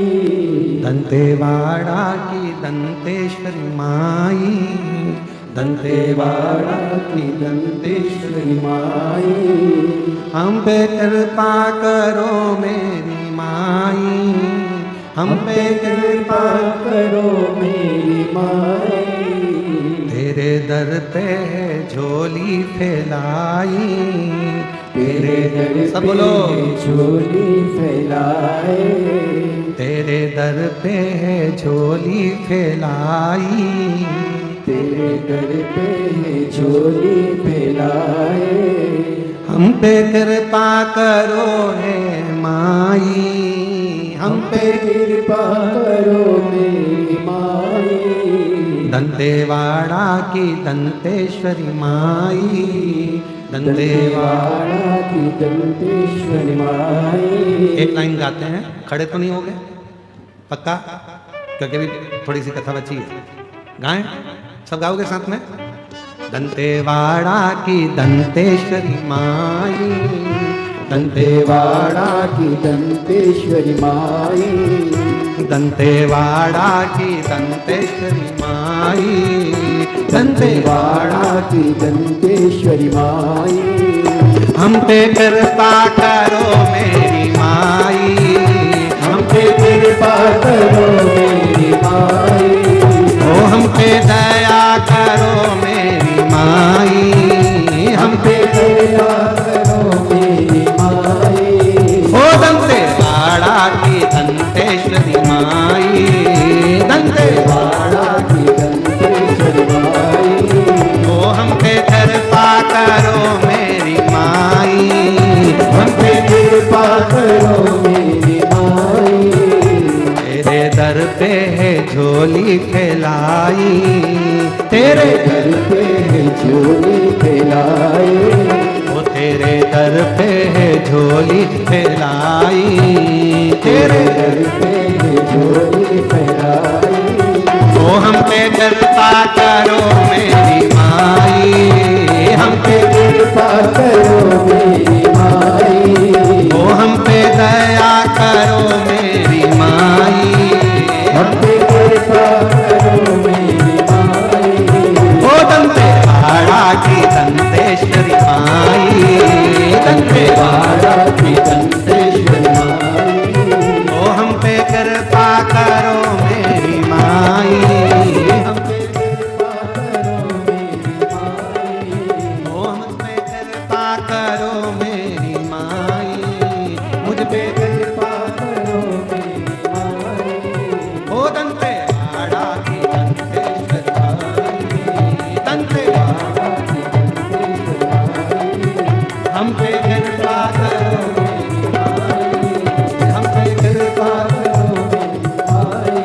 हिमालय राज के मंगल आनंद हुआ, पार्वती का मंगल विवाह शिव जी के साथ हो रहा है। माँ पार्वती जी और शिव जी पधारे, जोरदार ताली बजाइए। माँ पार्वती जी भगवान देवाधिदेव महादेव के सम्मुख में सुंदर जयमाला कर रही हैं। भगवान शंकर के गले में माँ पार्वती जी माला पहना रही हैं। जोरदार ताली बजाकर स्वागत करिए। शिव जी पार्वती जी के गले में जयमाला दे रहे हैं। दोनों हाथों से दंतेश्वरी माई। बोलो बोलो बोलो। आरती के लिए खड़े हो जाइए सभी लोग, और खड़े खड़े ही एक बार नृत्य करते हुए। करो मेरी माई। दंतेवाड़ा की दंतेश्वरी माई, दंतेवाड़ा की दंतेश्वरी माई। हम पे कृपा करो मेरी माई, हम पे कृपा करो मेरी माई। ओ दंतेवाड़ा की दंतेश्वरी माई, दंतेवाड़ा की दंतेश्वरी माई। हम पे कृपा करो मेरी माई। हम पे कृपा करो मेरी माई। दंतेवाड़ा की दंतेश्वरी माई, दंतेवाड़ा की दंतेश्वरी माई। हम पे वाड़ा हम पे कृपा करो जय दंतेश्वरी जय दंतेश्वरी जय दंतेश्वरी जय दंतेश्वरी जय दंतेश्वरी जय दंतेश्वरी जय दंतेश्वरी जय दंतेश्वरी जय दंतेश्वरी जय दंतेश्वरी जय दंतेश्वरी जय दंतेश्वरी जय दंतेश्वरी जय दंतेश्वरी।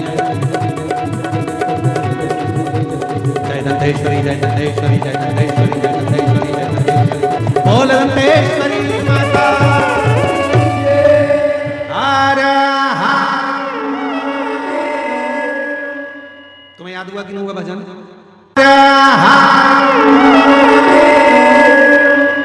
तुम्हें याद हुआ कि नहीं हुआ भजन? अरे बोलो जम के, चलो गाओ के बताओ, गाओ जल्दी से। दंतेवाड़ा की